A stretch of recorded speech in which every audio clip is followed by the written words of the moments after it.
I'm making this video to show people how my fiance and I have been making our wax seals for our invitations.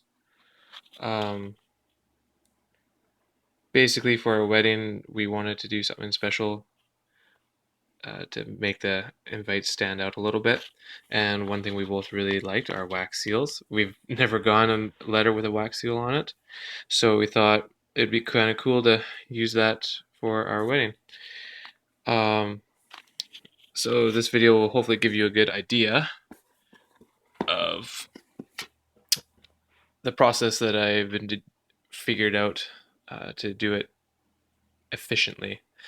So this right here is my workstation area, pretty messy. So definitely would want to put a piece of cardboard down on your table just because stuff spills like candle wax. These are wicks from the actual wax seal wax sticks.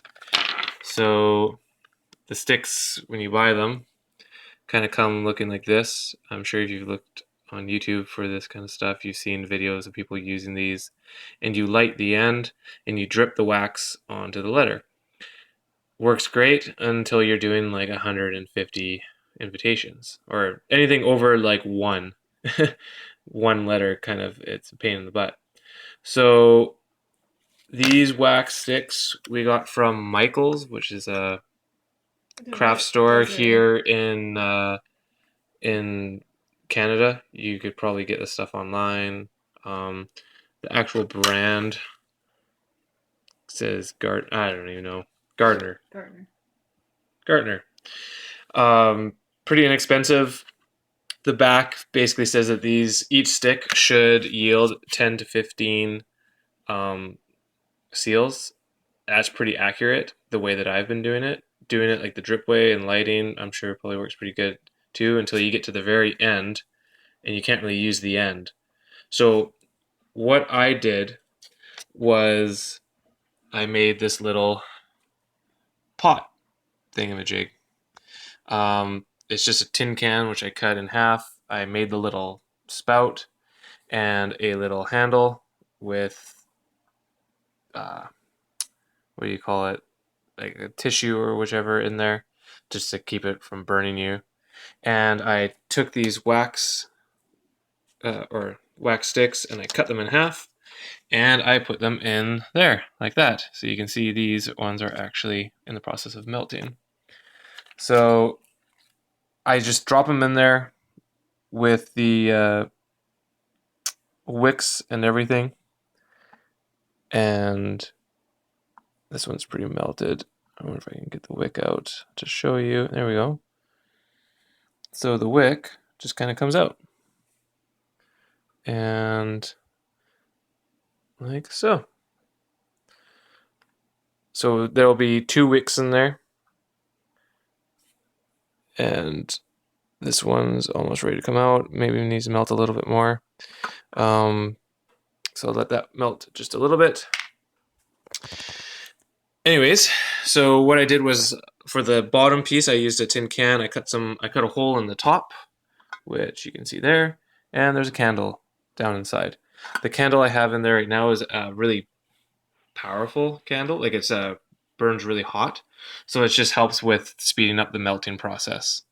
Then what I do is I transfer it over to this it's a smaller tea light, and it kind of keeps it hot, but not too hot that it's bubbling and possibly burning the wax on the bottom. I have a little dental pick tool for picking out any wax that gets stuck in the seal. And I have my watch here with a timer to help me time like how long I've got the seal on there. Over here, I have a cold pack, or what do you want to call it, ice pack, and my seal. So this seal is actually one that I made. We found like a pendant that we liked that had a tree on it. So I got some like oven bake clay and I made like the circle, put the pendant into it, baked it till it was hot, or till it was set, popped the pendant out and then sanded it all down and cleaned it up. It's probably hard to see in the video, but and then I took this wood dowel and just epoxied it to the end. So I put it on the ice pack and let it get nice and cold, and that helps it not stick to that wax when you pop it off. I also use this 3M silicone lubricant. It's like a dry lubricant. A lot of people say they use like oil and everything on their wax seal or their seals.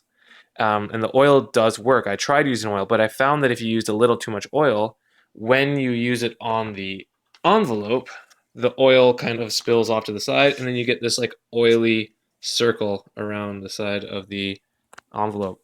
And it does not look very good, and it will not dry. This silicone lubricant actually, once you spray it on there, I just kind of put it on the ice pack, and it just dries. Like it just sticks to it. It will not give you any residue whatsoever.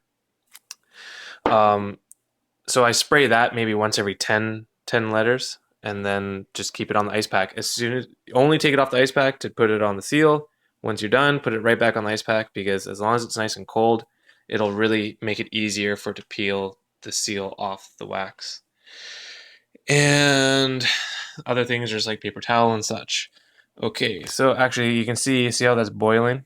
That's because this tea light is really hot. So I'm gonna get my fiance, Kat, to walk over here, and then she's going to video the process.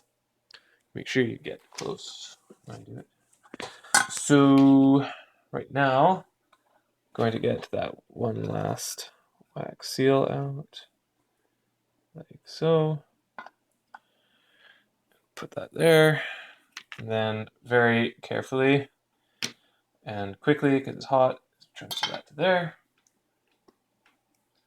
Put that out. So now it's on a tea light that isn't nearly as hot. And I'm just going to move this stuff around. I kind of left that on there a little too long, because it kind of started bubbling. And I'm not sure if that really makes a difference, but it's probably not good to overheat the wax. So that's good to go. I also take a pencil and make just a small line where I'm going to be pouring the wax. And that just makes it, because when you're going and looking close and pouring it, all of a sudden you're like, oh, is it centered? You know, it just makes it really easy for aiming and putting the wax down. I'm just going to take a paper towel, wipe off any residue of that. And I think we're ready to go. Actually, what I'll do, I don't remember the last time I sprayed some of this on there, so I'll do it now. So just a bit on there. You can kind of get the excess off there. Put it on the cold pack again, right? Now take this, and you just want to pour a little dab, like so. Put that back. Let that stand for maybe about 10 to 15 seconds. I've been doing about 15. And now this is ready to go. Make sure it's straight. And this is the hardest part, doing it nice and even. Now, I don't think I put enough wax down. That's kind of the trickiest part, is putting enough wax, like enough in your little puddle or pool or whatever, that it does a nice spread, but not too much that it overflows. Then, like that. So you can see it's not absolutely perfect, but it'll do. So, just to kind of show how, with this process, you don't have to light it every time. You just grab another one, make your line, grab this, go to pour. This time I'll put a little bit more. There we go. Put that back. And let it stand or sit. And then make sure it's lined up straight. And there we go. Now, if anything, on that one I did a little too much, but like I said, like, you get kind of into a rhythm, and once you've done maybe 20, you kind of get a good idea of how much to do. And then that should be long enough. Kind of move it around. Pop. There you go. Looks pretty good. I was probably getting to the point where I was able to do about one of these, the whole process, to the point of starting the next one in about 1 minute. So, like I said, when you've got over, 50 to 100, you definitely, it's nice being able to just do this quickly.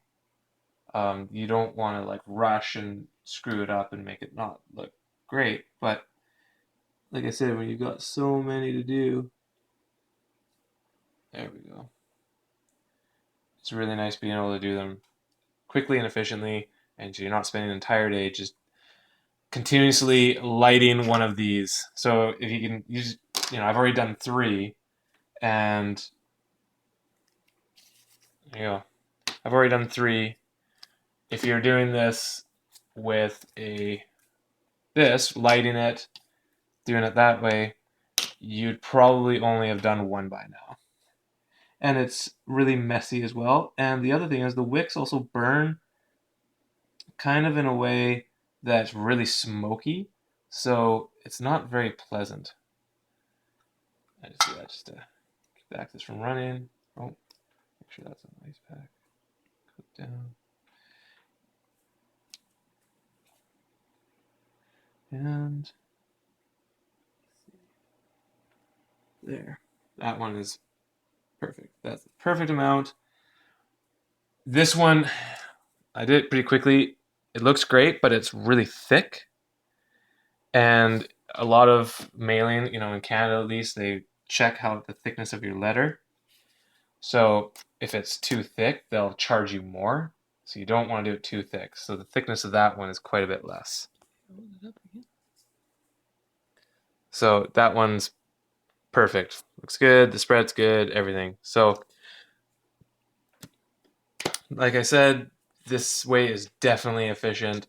You can do it where you light this, but it will take quite a bit longer. And once you get into a rhythm, you're banging these out 1 a minute. And the other nice thing is, they say that these yield 10 to 15, and we're getting at least 15 out of each stick. So doing it this way, you also make sure you use all the wax to its fullest. Yeah, so that's pretty much it. If you have any questions, you can put them in the comments.